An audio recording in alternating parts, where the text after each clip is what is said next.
In the great state of Alaska, there is a large island southwest of Anchorage off the coast of Homer, Alaska. It's called Kodiak Island. And on Kodiak, there is a Coast Guard station on the eastern side of the island. Yesterday, a retired Coast Guard Chief Petty Officer and a currently serving Coast Guard Petty Officer First Class were found dead at a Coast Guard communication station on Kodiak, where they both worked monitoring radio traffic. The FBI is responding. They are treating this as a double homicide of these Coast Guard members. Nobody is in custody. Both of these men were shot to death. Last night in Brooklyn, Ohio, near Cleveland, 911 dispatchers took a call from a woman at a Cracker Barrel restaurant saying that she had informed her husband that she was leaving him and he, quote, was not taking it well. Please, could somebody respond to the Cracker Barrel to help? By the time police arrived, the woman had been shot dead, as had one of her 10-year-old daughters, whose birthday it was that day. The girl's sister, a second daughter, was shot as well, critically injured, and a man with a gun was leaving the restaurant. The man did not surrender his weapon, and police killed him. Also yesterday in California, in Modesto, California, Stanislaus County Sheriff's deputies tried to serve an eviction notice. They were met with gunfire. One of the deputies was killed, as was a civilian on the scene. Last night in Greenland, New Hampshire, 5 police officers were shot, including the local police chief who was killed, just 8 days short of his planned retirement. After shooting the 5 officers, a 29-year-old local man then shot and killed his ex-girlfriend and shot and killed himself. Early this morning in Chicopee, Massachusetts, out in the western part of the state, a state trooper was shot and wounded, and the suspect in the case was killed. According to an account in the Springfield Republican newspaper, neighbor Joseph Kaczynski says he saw a man flee the building with car keys in his hand, saying, "Get away from me." Seconds later, he saw a gun barrel from a window and a shot whizzed out above his head. Quote, "Then there were bullets everywhere. It was like Iraq." Kaczynski saw a state trooper approach the West Street house and get shot. Quote, "I saw him take a bullet." And today, an Orange County, California judge ordered portions of the grand jury testimony released in the case of a 42-year-old man who had strapped on 3 guns, extra ammunition, and a bulletproof vest, and then went into a Seal Beach, California hair salon, where he shot and killed his ex-wife and 7 other people. The salon owner was carrying only a pair of scissors. As he saw the gunman coming and approached the door of the salon, he was the first to be shot dead, then the gunman's ex-wife, and then 1, 2, 3, 4, 5 more people, all shot dead in the hair salon. Then the gunman turned around and left and randomly decided to shoot and kill a man just sitting in his car in the parking lot as well. 8 people dead in what law enforcement officials say was approximately 2 minutes elapsed.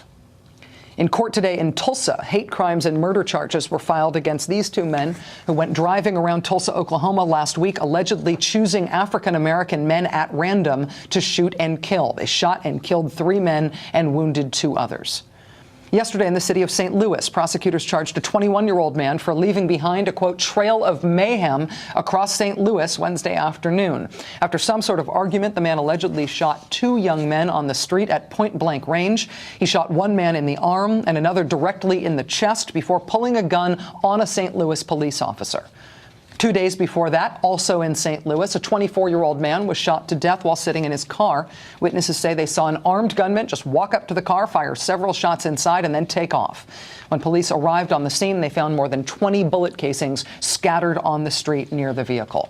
St. Louis is a city, frankly, that has been racked by gun violence recently. Even if we just stay there, there's more. Early Sunday morning, a 49-year-old woman was walking along the street on the north side of St. Louis. Police say a man approached the woman, fired several shots at her, and then fled the scene, leaving her in serious condition. A few days before that, 3 St. Louis teenagers were shot as they were walking through the parking lot of a local church's chicken restaurant. 50 St. Louis police officers responded to those shootings, but there's still no suspect. A few days before that, St. Louis homicide detectives were called to the scene of a shooting in North St. Louis. A 25-year-old man named Mario Moore was shot in the back. He later died from his injuries at a local hospital. 2 days before that, in the same neighborhood, local residents called the police when they heard roughly 6 gunshots ring out at around 7 o'clock that night. Neighbors say they saw a man pull into a driveway, get out of his car, whereupon he was shot in the chest, suffering wounds that proved to be fatal. Gun violence has gotten so bad in the city of St. Louis, Missouri, that a number of local groups got together last week to call for a gun violence summit to be held in the city between local law enforcement officials and community groups. And it was there in the city of St. Louis today where the National Rifle Association officially kicked off its annual convention, the nation's leading gun lobby. The main featured speaker at today's NRA convention was presumptive Republican presidential nominee Mitt Romney. Mr. Romney, frankly, has been all over the map on gun issues during his career in politics, but the latest version of Mitt Romney proclaims himself to be a lifelong member of the NRA. Mr. Romney essentially just gave his stump speech at the NRA convention today, but he did add in a few lines about guns. And frankly, what he added in about guns was a really hard-to-understand few lines. We need a president who will enforce current laws, not create new ones that only serve to burden lawful gun owners. President Obama has not. I will. Okay, in order to understand just what Mitt Romney was trying to say today about guns, it's a very important issue in our polity, right? In order to understand what he's saying here, you actually sort of have to diagram his sentences. I mean, take that line we just played. We need a president who will enforce current laws. We need a president who will enforce current laws. Okay, so far so good. But then the next thing he says? Not create new ones that only serve to burden lawful gun owners. President Obama has not. I will. President Obama has not what? President Obama has not enforced current laws? Or are you talking about the second part of what you said? President Obama has not created new laws. I mean, technically, Mr. Romney is saying that President Obama has not created new laws. It is kind of hard to understand the dangling negative. I think what Mitt Romney is trying to give the impression of is that President Obama has created new restrictive gun laws. He has created new laws. But which ones exactly? We need a president who will stand up for the rights of hunters and sportsmen and those who seek to protect their homes and their families. President Obama has not. How has President Obama not done that exactly? What has he done to not stand for the rights of those people? What are you accusing him of? If we're going to safeguard our Second Amendment, it's time to elect a president who will defend the rights President Obama ignores or minimizes. What has President Obama been ignoring or minimizing, and how? Really? I mean, what is the accusation here?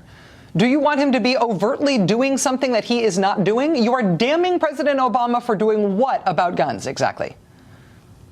We've all seen enough of President Obama over the last 3 years to know that we don't want another 4. What is it about him that you are unhappy with on guns in particular? What is the basis of the complaint here? We reached out to the Romney campaign today to ask which specific new gun laws President Obama has passed that Governor Romney was describing today. They have so far not given us any answer. Hope springs eternal, though. It should be noted, after those were his lines on guns in the speech, and after that little mystifying map of vagueness today about guns, finally, Mitt Romney got to the punchline part of his speech. Listen. In a second term, he'd be unrestrained by the demands of re-election. Ah, I see. That's what this is all about. President Obama hasn't done anything now, but he has a secret plan to take away everybody's guns in the next term. A secret plan that he's not pursuing now. But he will pursue that secret plan if he wins a second term. That is what gun politics are like right now. It's this phantom stuff about how President Obama has a secret plan to take away your guns. And you can tell he has a secret plan to take away your guns because he hasn't yet taken away your guns. Don't you see? But still, you need to stop him from doing this thing that he has not done. That's what our gun politics are all about right now, rather than anything to do with what is actually going on in the country about guns. And there is something actually going on in the country about guns. We do actually have a real gun violence problem in this country. Literally, in the streets of St. Louis, just outside of where the NRA was meeting today, there is a crisis, if you ask St. Louis.